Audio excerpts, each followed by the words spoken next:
We can't agree on anything anymore. As a country, we just can't agree. We just fight about everything. We can't even agree on Black Lives Matter. That's a controversial statement. Black lives matter. Not matters more than you, just matters. Matters. Just matters. That's where we're starting the negotiations. Matters. We can't agree on that shit? What the fuck is less than matters? Black lives exist. Can we say that? Can we say...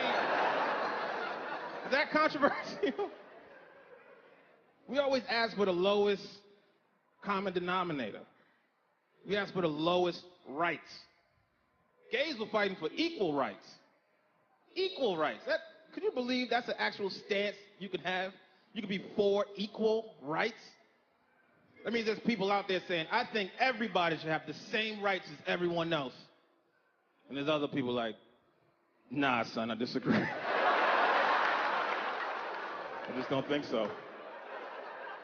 Black people was fighting for civil rights, not even equal. Just civil. Can we get civil? I'll take civil rights. Black History Month you find ridiculous. Why? You're going to relegate my history to a month? Oh, come on. What do you do with yours? Which month is White History Month? Well, come on, tell me. Well, I'm Jewish. Okay, which month is Jewish History Month? There isn't one. Oh, why not? Yeah. Do you want one? No. I don't either. I don't want a Black History Month. Black history is American history. How are we going to get rid of racism? Stop talking about it. I'm going to stop calling you a white man. Yeah.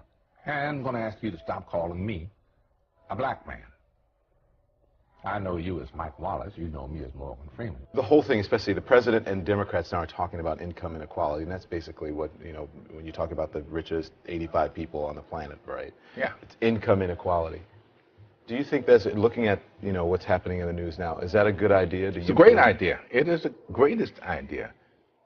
We have a much more vibrant society when we don't have such a vast chasm between the haves and the have-nots. We need that middle ground that we call the middle class, the people who buy everything, people who use the products that the rich are creating, if they're creating anything other than wealth, right?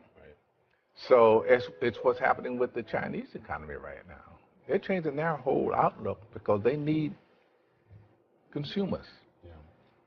And without a middle class, you're not going to have consumers. You're not going to have it at the level that we normally would have it. So can I go back to, because I thought what you said was fascinating, because you called it bull when you said people can't, pull themselves up. Do you think that race plays a part in wealth distribution, or either a mindset that you can't Today? or cannot? Yeah. No. You don't? No, I don't. You and I, we're proof. Why would race have anything to do with it? Put your mind to what you want to do and go for that. It's kind of like religion to me. It's a good excuse for not getting there. Yeah. I said, and it's probably get me in trouble, but I said to some of my colleagues recently, I know that it's an issue, but it seems like every single day on television I'm talking about race, and it's because of the news cycle, it's in the news, but sometimes I get so tired of talking about it, I want to just go, this is over, can we move on? And if you talk about it, it exists. Right. It's not like it exists and we refuse to talk about it, but making it a bigger issue than it needs to be is the problem we have. We are here to show love and support to the police force in Los Angeles and get some understanding and some communication. And we feel like this is a great start. I think that we need to take responsibility as a human race and accept the role as peace givers and people that distribute love and change throughout this city. I didn't leave out of my house this morning with malice in my heart, with police officer or not. All of us will only solve this cycle of violence if we do the hard work of making sure that the violence ends. It has to stop. Enough is enough today.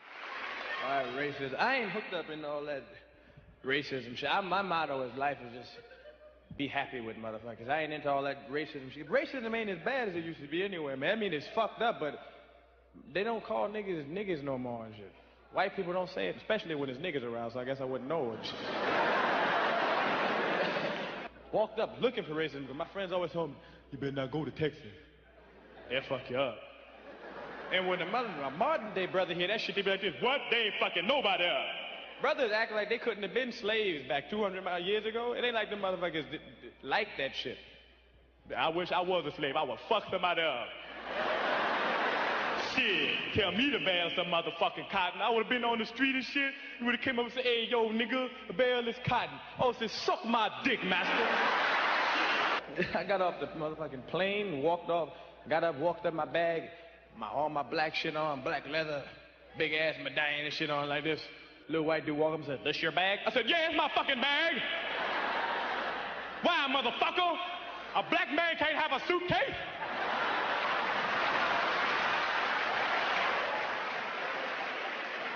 This dude was like, what the fuck's wrong with this guy?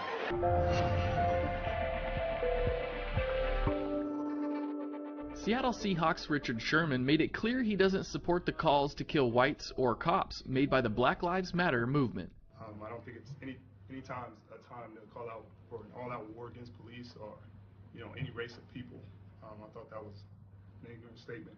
His comments came after King Noble, a controversial Black Lives Matter activist, used the cornerback's image in a meme to advocate for the murdering of whites. It features Sherman and teammate Marshawn Lynch saying, "When we gon' kill these crackers, bro?" Noble is also the man behind this violent and racist video calling for the deaths of white people and white cops. Today, we live in a time where the white man will be picked off, and there's nothing he can do about it. His day is up. His time is up. We will witness more executions and killing of white people and cops than we ever had before. It's about to go down. It's open season on killing white people and crackers. Sherman was quick to oppose the call to arms, calling it ignorant, and also reiterated that if one black life matters, all do. You should never let somebody get killed. That's somebody's son, that's somebody's brother, that's somebody's friend. So you should always keep that in mind. And I think as long as we have black on black crime and black, one black man killing another, if Black Lives matter, then they should matter all the time. After Sherman discussed the good and bad apples of law enforcement, because there are both, he argued race has nothing to do with the problem. At the end of the day, we're all human beings. So, before we're black, white, Asian, Polynesian, Latino, we're humans. So, it's up to us to stop it. That law enforcement officers treat black males different than white males in policing in these urban centers. There is data that's... There is not data. No. The president spoke about it. Cedric Alexander, who is a law enforcement officer. The president has been lying about it. He said it again the other day when he said black males are 2 times more likely to be shot by a law enforcement officer than white males. Don, that is a lie. That is not a lie. It is a lie. Yes. Show me. Research. Show me. The research that we have from the Washington Post. That the Washington Post debunked that nonsense. There's also research. He also said this time. There's also research. He continues. A Harvard professor that also showed that black people are treated more aggressively by police officers. No, you are wrong in your interpretation of that Harvard study, because I read the study. That's not what he said. He said he was surprised to find that in shootings of the most severe in shootings, that he found no evidence that there was a difference. Also, it should be noted that that study was a very small sampling of police departments across the country. Many people did not find it credible, but it is also interesting that in that research, he found that blacks were treated differently when it came to aggressive policing, but for the most egregious shootings, he found no difference. That's what that study showed. Well, based on what? Just generally? Are we talking about high crime areas? talking about Are we talking 10 about police police departments officers across being the under attack? Because let's go back to where this whole thing started in Ferguson, Missouri. Sheriff, The Sheriff, lie with was all due hands up, respect, you're don't lumping shoot. a whole bunch of things into one. If we Okay? can do one specific That's thing where and this stick to whole it, phony movement we'll get to started. it. It started out as hands You're up, talking don't about shoot. Black Lives Matter. Right. Okay. So if you want to if you would need to speak to someone who is a member of Black Lives Matter about whether they have perpetrated a fraud on the American people. That's up to Black Lives Matter. That's not me. I'm neither a member of Black Lives Matter, I'm neither a supporter or someone who doesn't support them. I simply report on Black Lives Matter. Do you condemn the anti-police rhetoric coming from this hateful ideology? As a journalist sitting here on television, I don't have to condemn anyone, anything. That is something that